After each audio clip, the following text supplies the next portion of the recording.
Okay, James, are you there? Hello, how are you? All right, hello and welcome everybody. My name is Paul Hitchcock and I am with Barth Calderon. I'm really excited to have my colleague James Nguyen here with us. And this is Well Protector TV. We go live every Thursday, 9 a.m. California time.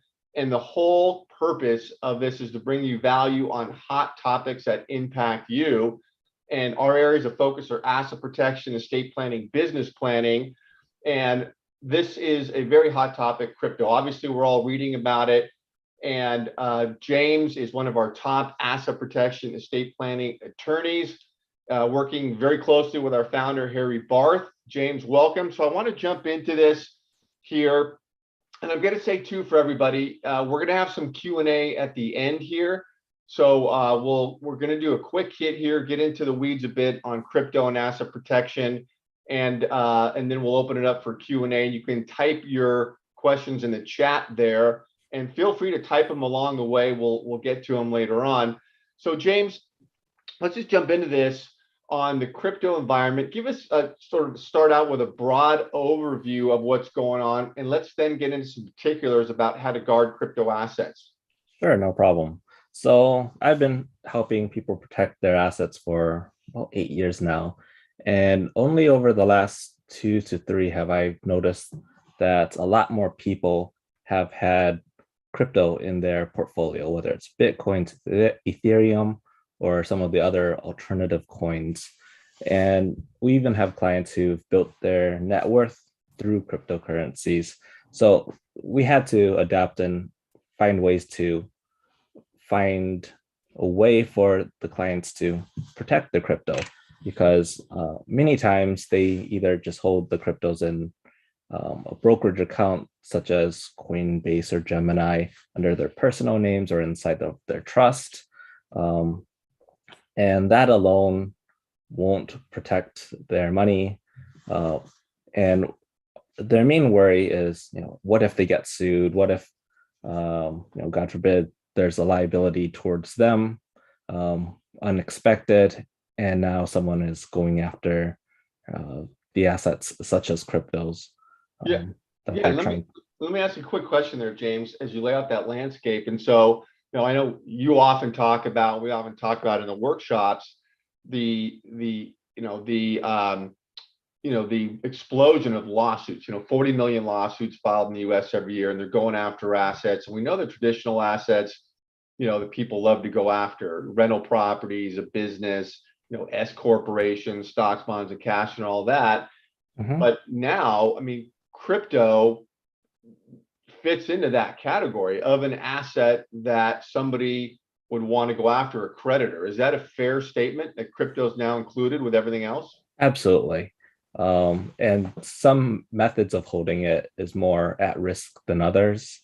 If, for example, if it's held in some of the brokerage style accounts like Coinbase or Robinhood, or then it falls under similar to your cash, where if you have cash in the bank, they just levy the account, take your money, and there's not much you can do in that case. So this would be where you've got a liability and someone's coming after you, you've got a charging order, whatever the case is, and they're even looking at it. Your crypto in a Coinbase account is treated the same as a bank account. It's an asset there, and they can levy it and grab it there. Correct. Just like if it was at Morgan Stanley or at another brokerage style account. I'm just Yeah. curious on that. How does it actually work, a levy? I mean, what does that process look like? Is it a creditor just going to Coinbase with some court order saying liquidate the account? They owe us money, so please hand over those assets to us. Correct. Okay. And it's an order from the sheriff or something? Uh, it's a levy that they would, well, first they get a judgment order from the court, and then with that they can impose a levy on the account. Okay. So you've got your crypto assets there. So now they're unprotected sitting in those sort of accounts. So then what is the discussion that you get into then? Sure. So there's a bunch of different ways to protect the cryptocurrency. For the more enthusiasts of the cryptocurrencies, they usually like to hold their cryptos in wallets, such as Ledgers or Tezos wallet, which essentially switches the crypto from a brokerage account to just a personal property under their own name, similar to like gold, for example, like physical gold. So they usually feel comfortable with just having that, the cryptos held in that manner. However, legally, that's still exposed. So although you're only able to access that cryptocurrency if you have the password to it, and you usually have the password to it, and no one else usually has that password. So you're the sole person that can access it. However, from a legal standpoint, if a judge was to order you to hand over that crypto, input the assets, and they're willing to throw you in contempt of court, basically into jail until you release that password, then you're stuck. So having that crypto wallet on it of itself is, although practically effective in the short term, if they do run through the whole court system, that's not going to be the proper method of protecting that asset. Are creditors getting more savvy now on going after crypto? I mean, they know how to do it. And they know how to, I mean, it's, right. So people are getting, as it's getting more popularity, like I said, there's a lot more crypto in people's portfolio recently, whether it's, it does make up a small portion of many people's portfolio. So creditors have been keeping the eye out for that as well. Okay, but the creditors know, I mean, they now are savvy enough to know how to get the crypto. Okay, so if you're exposed there, then let's start talking about some of the strategies on how to guard crypto. Right. So some of the strategies that you would have to guard crypto mostly would revolve around an entity-based strategy, such as having some sort of limited liability company or some sort of limited partnership. Now, there are issues where you don't want to use corporations because they have some asset protection weaknesses and some tax issues as well. What are the weaknesses with a corporation, for example? Sure. If, for example, you put the crypto into a corporation and you get into trouble, then the creditor would be able to take the stock away from you, which now says they become the owner of that corporation, and now they have access to the crypto. To the crypto. So if you got the crypto inside of your corporation, let's say it's an S corp, and I've heard you talk about this a lot, then just because it's not a publicly traded company like a Disney, you own stock in the company, creditors love and will take stock in the company, a private company, all day long. And you're saying that they can get control of it, and whatever's inside that corporation is toast, crypto included. Correct. Got it. And that's an outside liability, James. That's so something happening away from your corporation, a liability where they grab the stock. Right. So that's a outside liability. So if something happens to you personally, they look at everything that you own, which includes stock, the corporation. That's interesting, because a case we had not too long ago was of, and I think this is applicable, you tell me, but it was of a real estate professional who was sued personally for a very expensive property. They sold, something happened at the property. They got sued personally.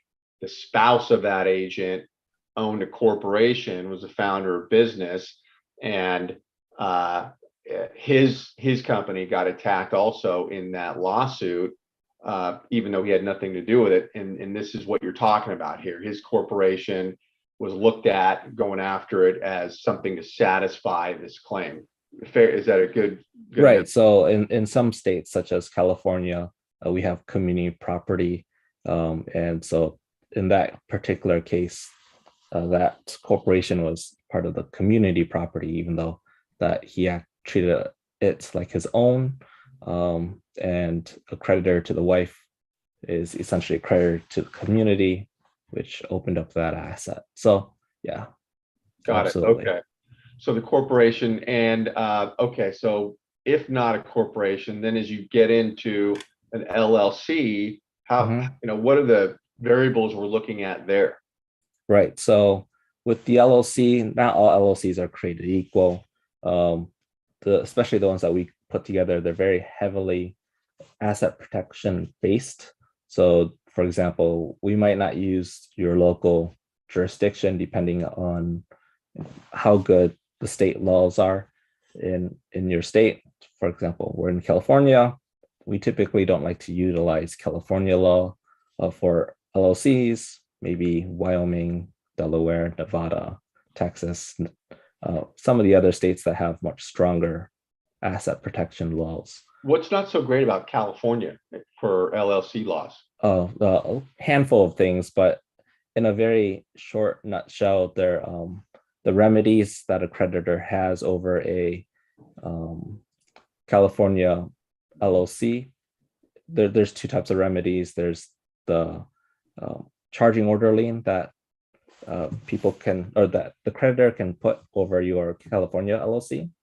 But if that doesn't ever pay out to the creditor, then the creditor can go back to the court and ask for an economic foreclosure, which sounds a little bit worse than what it is, but it's still a second remedy that they have. Other states, such as Nevada, they have just the sole and exclusive remedy is that charging order lien. So it cuts any potential way for a creditor to try to get something else from the LLC. Oh, okay, so the economic foreclosure, so when you say foreclosure, I always think of foreclosure, oh, that's got to be a property, but a foreclosure would be on any asset you have? No, so the economic foreclosure in this case is a creditor would be able to take the equity of your LLC and they just own the equity, but they don't get the managerial control of the LLC. So this is a little bit more effective for the creditor if the client owns a fractional interest of an LLC, where they're able to use that equity, sell it off to the other partners, sell it off to um, other people, especially if the client isn't the manager. They don't control the distributions of the company. So all those distributions would just flow over to the creditor. So complicated, but No, yeah, no, that's very interesting. So the economic foreclosure that California has is a second remedy. yeah. So that would be somebody saying, okay, hey, they've got a charging order against you, which all states grant a charging order. So that's everywhere. People get a charging order, no matter where you are, which is a legal right to go collect money. If you're not ponying up the money in California, they can go to the court and say, hey, these people aren't playing ball, can't get in there. I need a economic foreclosure, second remedy, but other states don't have it. Got it. Very interesting. Correct. And then and what was I going to ask you? Okay, so that's in California and other states don't have it. So that's the better protection. But even if your Coinbase account, does it matter where your Coinbase account sits or does it matter where you live? So for the various jurisdictions, so whether using different state laws, doesn't matter where the Coinbase account is or where you live, you can always establish a LLC in any states in the country. Okay. Right. And the way that you would potentially protect the crypto in a Coinbase account is by opening up a Coinbase account inside of this LLC that you created that's properly structured, hopefully taxed in a manner so it's don't tax as an S corp or a C corp. Otherwise, you run into a lot of other tax issues there, and or hold your wallets, such as that Ledger wallet or Tesla wallet that I mentioned before, have that owned by that specific LLC. That would help a lot as well. So but okay, go. Oh, I'm sorry. Go ahead. Oh, but there's a lot of different ways to protect the cryptos, not just those ways. Yeah. Okay, so I have a few questions on that. So with the LLCs, then, first of all, the idea is, and a lot of people don't know this, they think of LLCs for a business or property. They don't think about it for stocks, bonds, cash, and crypto. But we've given a lot of presentations to financial services firms and the top financial advisors there saying, hey, you know, if your clients have a lot of money sitting in financial accounts at your brokerage bank account, you got to have a stocks, bonds, and cash, and now crypto LLC around that. And it's a very specific LLC for that purpose, because we've had people show up in our office that are having liability issues, and the creditors coming after their brokerage accounts, and they're asking us, why didn't my financial advisor tell me about this? They didn't know. So Right. so that's the big picture. And then the LLC, James, when you're setting it up, because you can bang out an LLC today, right? You can go on LegalZoom and bang one out for, I don't know, $100. But Mhm. the key is it's when something happens that you need these LLCs to work. And so as we're talking about crypto here, we know, people have bigger and bigger account values around crypto. And so if something happens and you need the LLC to work, what are the important decisions that go into this crypto LLC or stocks, bonds, and cash LLC that make that LLC work when something happens? What are you Right. guys thinking about? No, no problem. So first, of course, it's always best to have these LLCs put together before any incident happens. If you put it together after a liability occurs, then we run into voidable conveyance, fraudulent conveyance um, issues.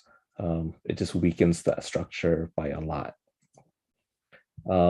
Second, the LLCs that you get from the do-it-yourself or LegalZooms or most other platforms, they're usually designed for the very general public.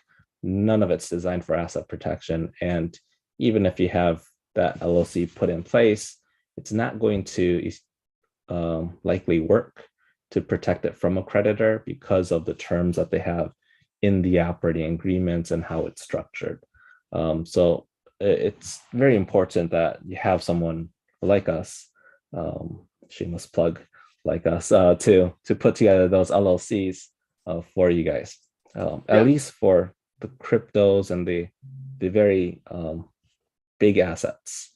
Yeah, and because on the operating agreement, I've got a question I'm going to ask in a second that came in from one of our attendees, but on the operating agreement, because you brought up, I want to mention that, that's an important thing because the creditor is going to look at that, right, to see if you even have one there, because you don't have to have an operating agreement, right? But if you don't have it, James, don't you get the default operating agreement, which is usually a piece of garbage? Right, right. You get the default one that the state provides to you if you don't have a operating agreement by yourself. Yeah. So what happens is, so if a liability comes and you don't have an operating agreement, they have the right to look at the off-the-shelf operating agreement and say, okay, this is the one we're going to use for you. Is that how that works? It's not off the shelf, it's in the law books, which is very open-ended. So yes, that's the one that they'll be able to utilize, and it's not worth anything for an asset Because you protection had no purpose. input on it. They're using an operating agreement, applying it to you. It's not even yours. Okay, so that's horrible. Um, so the question is, should your LLC that holds stocks, bonds, cash, and crypto not have the individual be the manager that can control distributions? If not, who should be the manager? Hmm. That's actually an interesting question. So typically, it's okay for the individual to be the manager of the LLC, as long as it's manager managed as opposed to being member managed. However, by being the manager of your own LLC, I know people who are in the crypto world highly likes privacy. So they want to keep all of their assets private. It's a big aspect of the crypto world. And in that case, there are ways to create your own privacy company. So you have a second company acting as the manager of the LLC of your own crypto LLC. And by doing it in a very particular manner, you're able to keep your name off of the LLCs, which keeps your assets private.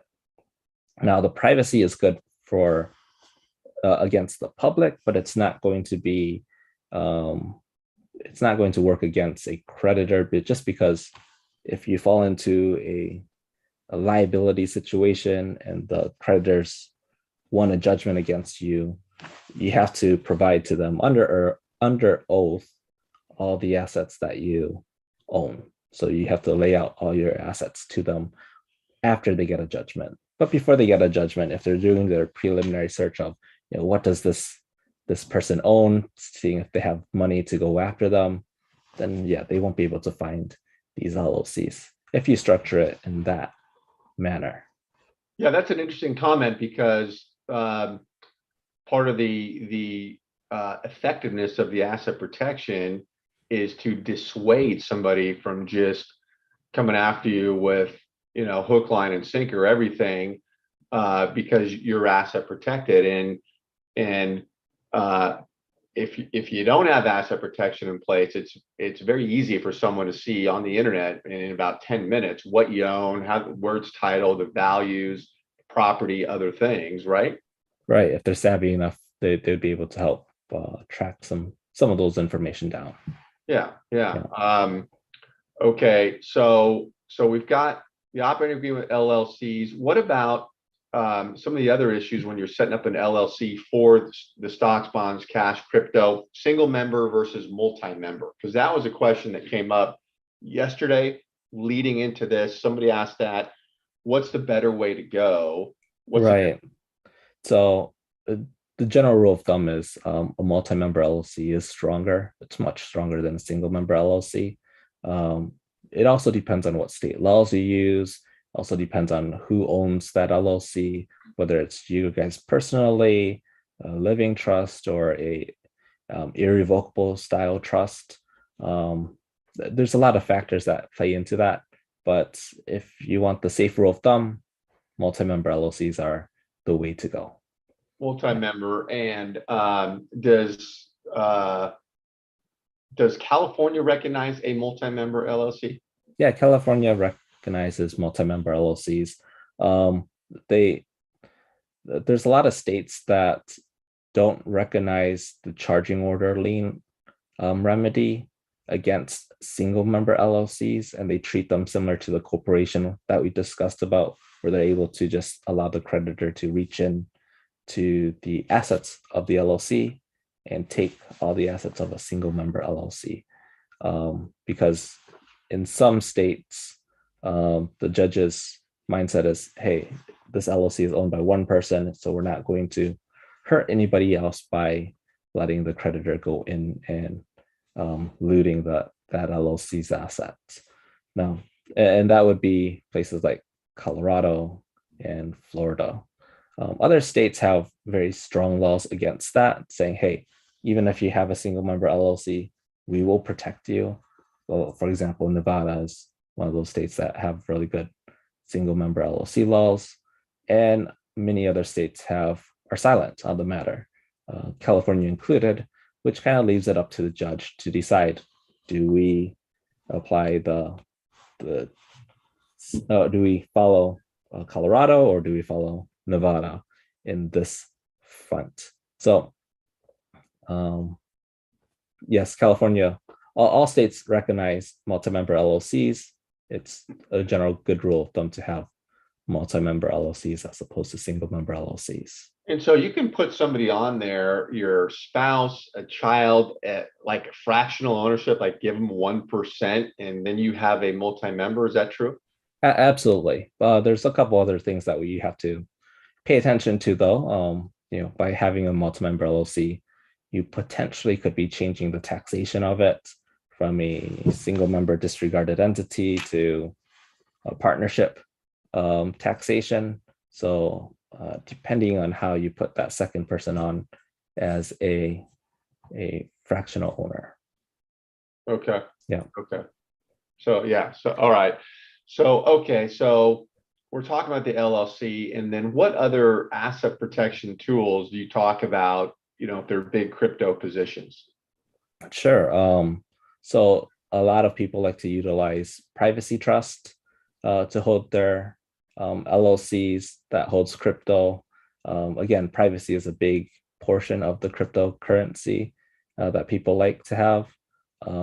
You also run into some troubles trying to put certain brokerage accounts into LLCs. I know that Coinbase, for example, is really difficult to work with when you're trying to move a Coinbase account directly into an LLC. They need another type of business account to be opened up to do so. But from what I hear, they have a hard time opening those up for people just because it always seems like they're understaffed.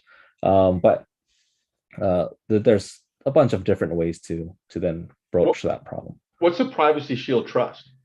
Oh, Privacy Shield Trust. There's a lot of different versions of it, but in this case, it's just a trust that has a completely different name than your name, so it doesn't have your first or last name in there, and you might have a third-party trustee in place, or a trustee that's not yourself. So when someone looks at that trust, at least from a titling standpoint, they won't know it's your trust and you're not the trustee of it, but you're the beneficiary of it if they get a hold of the trust documents.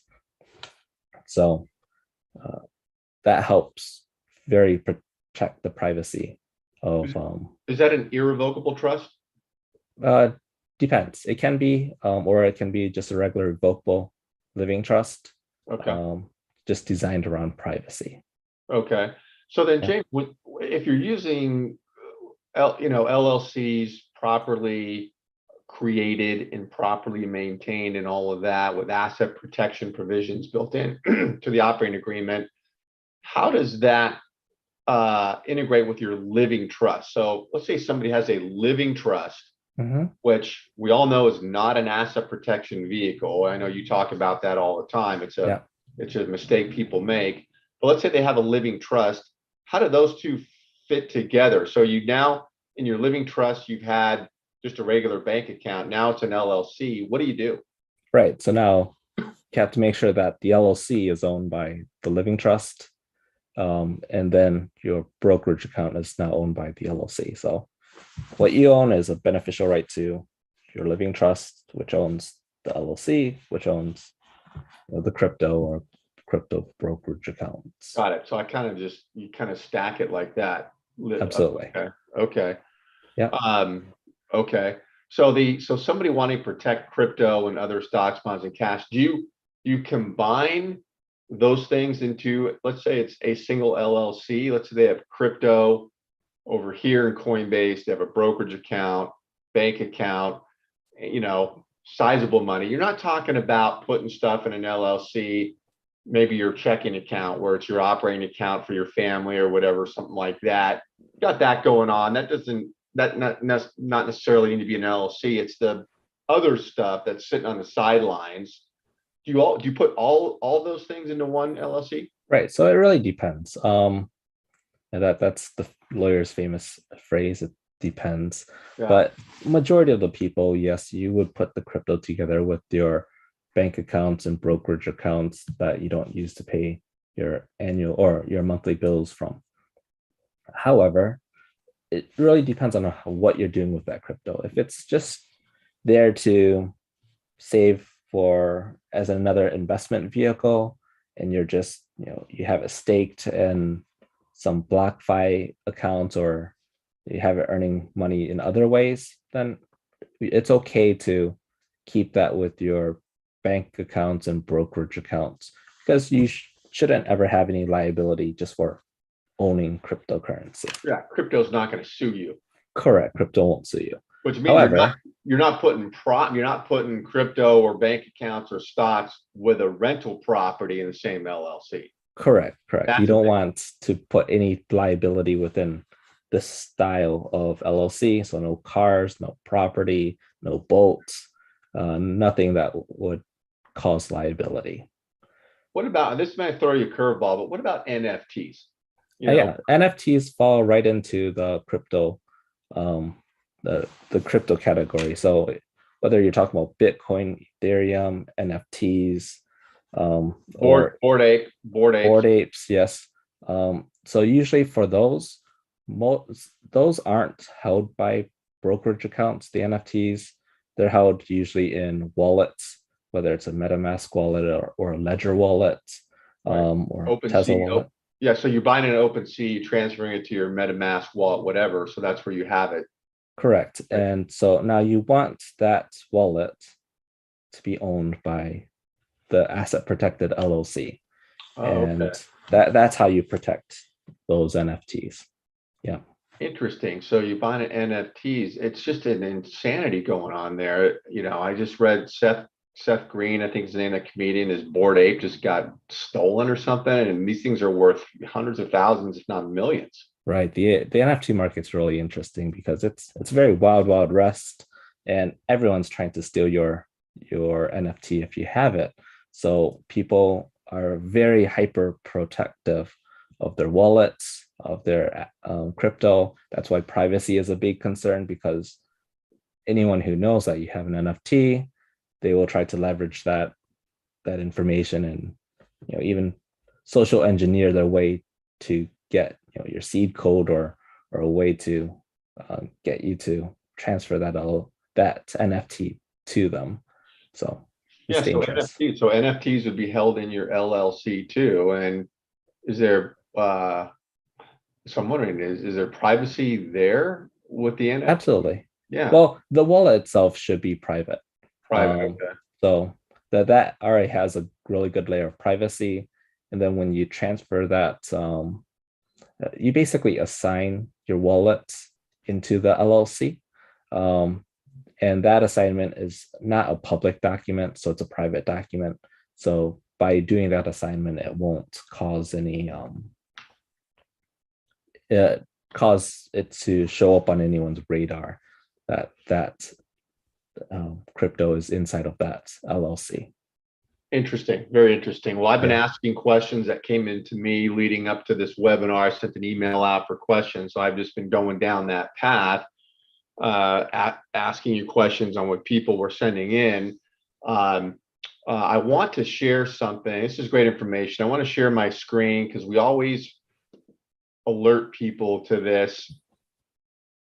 So we always want to make sure that, if you have questions related to your own situation, you're planning, whether it's estate planning, asset protection, business planning, anything that comes up in these workshops. We have people that read or watch our videos. We're big out there on YouTube, streaming right now, on LinkedIn and Facebook.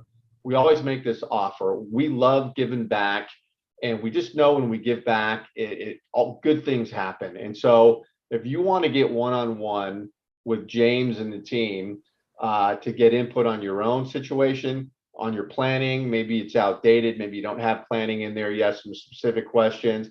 This is a chance for you to one-on-one. If you text Guard Assets to that phone number, you'll get access to the calendar, which comes to me right away. We can have a quick call, find out what you have going on, get you with James. And it's just, James will give you his observations and recommendations about very specific issues you want to bring up. Happy to do it. No obligation for anything. So take a snapshot of that or write that down. It's a great way to get input on your planning. And James, always great information. And everybody here, I want to thank you for showing up. We're going to send a replay out to everybody, so you'll have this recording. Everybody that signed up, we'll get it out to you so you can have access to it ongoing. And James, great. We're going to have you back and keep focused on these topics. Thank you, Paul. Thank you, everyone. Okay, we'll see you next time. Okay.